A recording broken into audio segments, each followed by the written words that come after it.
Fala, terceiro ano, eu sou a professora Daphne Souza, de Biologia. Talvez alguns de vocês já tenham visto alguma aula comigo. E eu estou aqui agora para falar com vocês sobre o capítulo 21 de Biologia 2. Então, se vocês quiserem pegar a apostila aí para acompanhar, eu vou projetar aqui um slide para eu seguir um roteirozinho aqui do que a gente precisa conversar sobre esse capítulo, mas vai dar tudo certo. Vamos lá.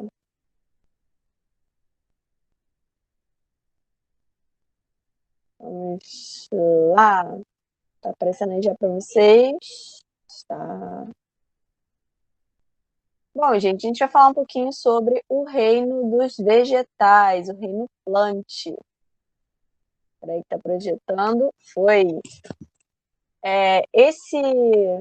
Essa árvore filogenética que a gente está vendo aqui, ela mostra mais ou menos como foi a evolução desse grupo, né? Veio lá de uma alga verde ancestral. As algas, elas se reproduzem lançando seus gametas na água, então os zigotos são formados, né, fora do corpo dos seus pais, dos parentais. E em um determinado momento, um grupo de algas começou a proteger o embrião, pelo menos por algum tempo, né, por algumas fases do desenvolvimento embrionário. E a partir de outras modificações, ou acúmulo de outras adaptações, óbvio, foi isolado o grupo desses ancestrais de algas, né, com um grupo novo, que seria um grupo das plantas. E a gente teve o primeiro grupo de plantas a surgir, que foram as briófitas. Depois, novas características foram acumulando e surgiram as pteridófitas. Novas características foram acumulando, surgiram as gimnospermas. Novas características foram acumulando e surgiram as angiospermas. Então, hoje nós temos 4 grupos principais, né, 4 filos, digamos assim, principais, dentro do reino plant: briófitas, pteridófitas, gimnospermas e angiospermas. Por conta de protegerem o embrião dentro do seu corpo por pelo menos alguma fase ou algumas fases do desenvolvimento, todas as plantas são chamadas de embriófitas. Todas as plantas que possuem vasos condutores de seiva, que seriam o xilema e o floema, são chamadas de traqueófitas. Todas as plantas que desenvolvem sementes são chamadas de espermatófitas. Tranquilo? Eu espero que sim. Isso aqui é só para vocês terem uma ideia dos 4 grupos principais de plantas que tem. A gente vai começar falando dos 2 primeiros grupos, que são as briófitas e as pteridófitas, nesse capítulo 21, ok? Só para vocês entenderem o começo de tudo, né? As plantas, elas têm um ciclo de vida diferente do nosso. Nós temos uma fase de vida adulta única, né? Nas nossas vidas como seres humanos.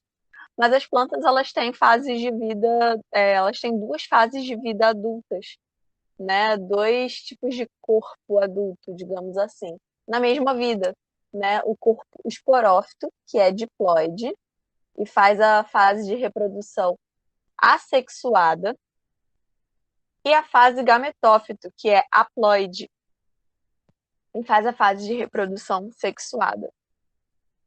A gente diz que por conta dessa alternância entre essas 2 fases de vida adultas que existem nas plantas, a gente chama isso aqui de alternância de gerações. Um estágio sexuado alternando com um assexuado. Daí vem o sexuado, outro assexuado e assim sucessivamente. A gente já viu que a fase assexuada é chamada de esporófito e é diploide. O esporófito vai ser uma estrutura que vai conter esporângios, onde vão ser formados por meiose os esporos. Os esporos, por mitose, germinam e formam um novo corpo adulto, que é o gametófito, agora é haploide. Por mitose e diferenciação, né, eles geram ali estruturas chamadas gametângios, que vão formar os gametas, o masculino e o feminino, e se unem na fecundação, formando um zigoto. Por mitose, esse zigoto gera um embrião, e por mitose vai gerar um novo esporófito. Então, essa é a alternância de gerações que acontece nas plantas. Ela é bem parecida com o que acontece nos quinidários. Eu não sei se vocês já chegaram a estudar esse grupo, mas provavelmente vocês já devem ter estudado sim, né? Quando estudaram os animais.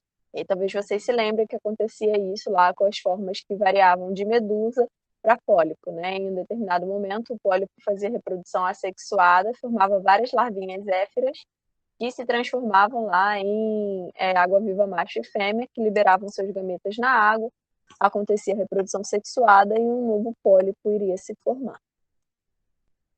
Começando então com as briófitas, principais características delas, elas são avasculares, ou seja, não possuem vasos condutores de seiva, não possuem nem xilema nem floema. Isso vai ser um fator limitante em dois aspectos. Primeiro, ao crescimento. Como elas não têm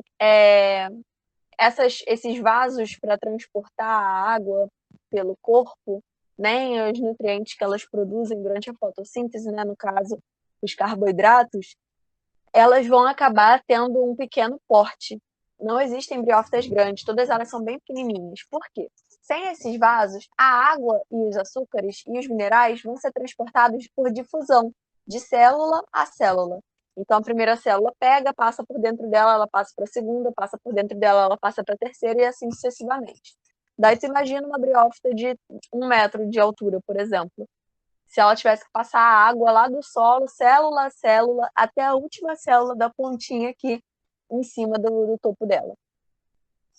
Provavelmente a ponta dela ia morrer desidratada, né, ressecada, antes da água chegar até ali. Né? Então, elas ficam limitadas a ter um porte bem pequeno. E também limitadas ao ambiente, elas precisam de um ambiente bem úmido e sombreado. Como essa água vai ser passada para dentro do corpo dela também por difusão, ela precisa estar num ambiente que tenha mais água do que o interior do corpo dela, no mínimo. E se for muito iluminado, é porque tem muita incidência solar, ela sofre mais riscos de desidratação. Segundo ponto é que as briófitas ainda dependem da água para reprodução. Elas vão necessitar de água porque os seus gametas masculinos são flagelados. Então, para eles alcançarem o gameta feminino, eles precisam de água para nadar. Não possuem raiz, caule e folhas. Isso significa que essas estruturas que a gente está vendo aqui nelas não são folhas verdadeiras, nem vão ser raízes verdadeiras, mas sim rizóides, cauloides e filóides. Por que não verdadeiras? Raiz, caule e folha verdadeiros possuem vasos condutores de seiva no seu interior. Se as briófitas não possuem vasos condutores de seiva, elas não podem possuir raiz, caule e folha verdadeiros. Exemplos de briófitas: os musgos, as hepáticas e os antóceros. A classificação, né, os 3 grupos principais de briófitas que existem e o ciclo de vida delas. Uma outra informação que é muito importante para vocês saberem e diferenciarem um grupo do outro é que as briófitas são o único grupo de plantas que tem a fase gametófito como fase dominante. E aí, o que eu quero dizer com dominante? É a fase persistente, é a fase que a gente olha e pensa, isso é uma plantinha. É a fase que vai estar sempre ali. O gametófito, nesse caso, é haploide, como sempre, clorofilado, ou seja, verdinho, e é a geração mais desenvolvida e persistente, ou seja, é a parte maior da planta e é a mais persistente porque é a que dura mais, digamos assim. E o esporófito é diploide, aclorofilado, ou seja, não faz fotossíntese, e é de curta duração. Ele fica recebendo os nutrientes do gametófito enquanto ele está produzindo os esporos. Depois que ele produz, ele morre. Temos pouquíssimas diferenciações no corpo das briófitas, né? Tem uma epiderme com clorofila no gametófito, vai ter aquela película impermeabilizante em cima dela para evitar um pouco de desidratação. No esporófito já tem a presença de estômatos que permitem as trocas gasosas e a transpiração. Elas podem se reproduzir de forma assexuada por fragmentação, seria perder um pedacinho e aquele pedacinho se regenerar. E também podem se reproduzir através dos propágulos, que as próprias plantas produzem essas estruturas que se soltam, né, da planta e formam uma nova plantinha. Então, vamos ver aqui como que acontece a reprodução sexuada, né, o ciclo de vida das briófitas. Acontece da seguinte forma. O gametófito haploide vai ser responsável pela reprodução sexuada e o esporófito diploide vai ser responsável pela reprodução assexuada. A maioria das briófitas é dioica, ou seja, tem sexos separados. Existe a planta macho e a planta fêmea. A planta masculina vai possuir os anterídeos, que são os gametângios, que formam os anterozoides, que são os gametas masculinos, que são biflagelados e por isso dependem de água para reprodução. Já a planta feminina, né, tem lá o arquegônio, que é o gametângio, onde é formada a oosfera, o gameta feminino. E o esporófito é formado por um pé, uma seta ou um pedúnculo, uma cápsula e a calíptra lá dentro. Dentro da calíptra é que vão ser formados os esporos. Então, aqui a gente tem o ciclo de vida. Temos a planta macho e a planta fêmea, como eu falei, a parte mais desenvolvida é o gametófito. Lá dentro da planta masculina tem o anterídeo e dentro do anterídeo os anterozoides, que são os gametas biflagelados. E dentro da planta fêmea tem o arquegônio, onde tem a oosfera, que é o gameta feminino. Precisamos de água para que os anterozoides consigam nadar até dentro do arquegônio e fecundem a oosfera. Quando acontece uma fecundação, formamos um zigoto 2N. Esse zigoto 2N vai se desenvolver e formar o esporófito. Dentro do esporófito temos o esporângio, que produz esporos por meiose. Esses esporos vão ser liberados, vão germinar e vão formar novos gametófitos. Então, essa é a reprodução sexuada das briófitas. E aí nós passamos para as pteridófitas, que são o segundo grupo que a gente vai ver hoje. Diferente das briófitas, elas já são plantas vasculares, são as primeiras plantas vasculares que existem. E aí lá naquele primeiro slide, a gente viu uma árvore filogenética do grupo dos vegetais. E aí eu falei para vocês que as pteridófitas são as primeiras traqueófitas. E aí tanto as pteridófitas quanto as gimnospermas quanto as angiospermas são classificadas como traqueófitas. Por quê? Todas elas vão possuir xilema e floema, que são os vasos condutores de seiva. Isso permite com que elas tenham um maior porte quando comparadas às briófitas. Elas ainda não são tão grandes quanto as gimnospermas e as angiospermas, como a gente vai ver na próxima aula. Mas elas já são bem maiores do que as briófitas, né? O transporte de água por dentro delas é bem eficiente. E elas já conseguem viver numa diversidade de ambiente maior. Como assim, Daphne?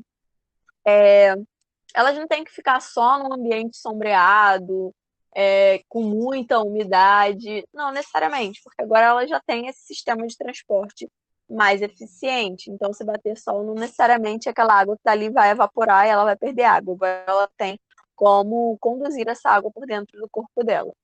Apesar disso, ela ainda depende da água para reprodução. Então, mesmo que o seu ambiente possa ser um pouco mais seco que o das briófitas, ela ainda precisa de alguma umidade. Pelo menos uma películazinha fina de água por cima da folhinha do gametófito, para que os gametas consigam nadar. Elas são plantas chamadas de cormófitas, porque elas possuem raiz, caule e folhas verdadeiros. E daí para frente, todo mundo, né? As gimnospermas e as angiospermas também vão ser cormófitas, também vão possuir raiz, caule e folhas verdadeiros. Elas são plantas criptógamas, porque dependem da água para reprodução, elas não têm nenhuma estrutura especializada que fique à mostra para a reprodução, diferente do que a gente vê nas gimnospermas e nas angiospermas. Elas não produzem sementes e são muito, muito, muito antigas. A gente tem um fóssil mais antigo delas com aproximadamente 345 milhões de anos. Temos mais de 120 mil espécies que são divididas em 4 grupos principais. O grupo das samambaias e das avencas, das selaginelas, das cavalinhas e dos pissolutos. Os psilotos e as cavalinhas, eles não parecem tanto as formas que a gente vê padrão, né, de pteridófila, que seria a samambaia, com essas folhinhas pequenininhas saindo de uma folha principal. Mas eles, apesar de não terem essas características específicas, eles têm outras características, as outras características de pteridófila. O corpo dela já vai ter mais diferenciações celulares, e a partir desse grupo, todas as traqueófitas vão ter também o esporófito sendo a fase dominante. A planta que a gente vê em si, né, a samambaia ou a selaginela, isso aqui que a gente está vendo, são os esporófitos. Os gametófitos geralmente são microscópicos ou bem pequenos ou bem reduzidos, e a gente não consegue ver, ou não é muito comum a gente ver essas estruturas. Elas já vão ter um sistema dérmico. A cobertura externa do corpo delas é bem mais complexa do que das briófitas. Uma cutícula mais espessa revestindo a epiderme, reduzindo a transpiração. A presença de estômatos, permitindo as trocas gasosas e a transpiração. O caule geralmente é paralelo ou abaixo do solo, que é chamado de caule do tipo rizoma. Ela tem raízes adventícias, que são raízes bem fininhas que saem de toda a extensão do caule. E tem as folhas laminares, que é essa folha parecida com uma espada, né? Com uma lâmina.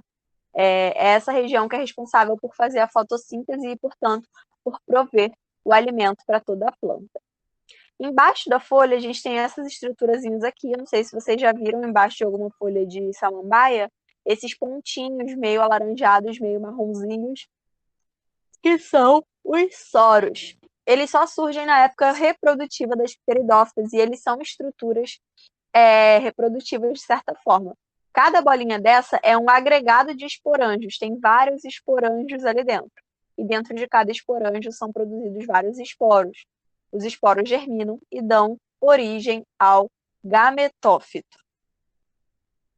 A reprodução assexuada pode ser feita por brotamento, né? À medida em que o rizoma vai crescendo, ele pode se romper e dar origem a outros pontos de crescimento de samambaias por dentro do solo. A gente também vai ter alternância de fases.